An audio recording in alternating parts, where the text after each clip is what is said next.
Generation X is a term that was popularized by Douglas Coupland, a Canadian writer and artist, in his 1991 novel Generation X. Tales for an Accelerated Culture.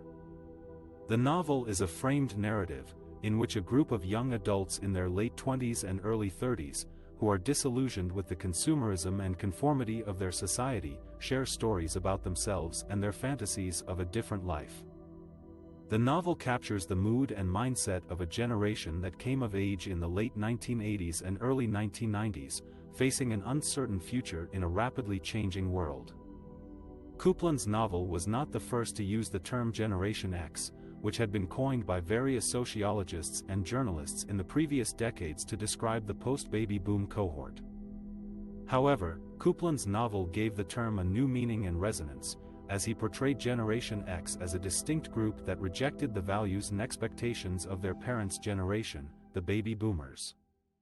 The baby boomers were born after World War II, when there was a surge in birth rates and economic prosperity. They grew up in an optimistic and idealistic era, marked by social movements, cultural revolutions, and technological innovations. They were ambitious, confident, and competitive, seeking to achieve success and happiness through material wealth and status. Generation X, on the other hand, was born between the mid-1960s and the early 1980s, when there was a decline in birth rates and economic growth. They grew up in a pessimistic and cynical era, marked by political scandals, environmental crises, global conflicts, and cultural fragmentation.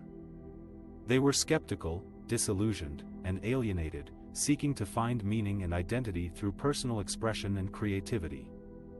They faced challenges such as unemployment, underemployment, debt, divorce, AIDS, and information overload. They were often labeled as slackers, cynics, or rebels by the mainstream media and society. Coupland's novel depicts Generation X as a generation that values authenticity, diversity, and autonomy over conformity, homogeneity, and authority. The novel's characters are not interested in pursuing conventional careers or lifestyles. They work in low-paying and low-status jobs that they call McJobs.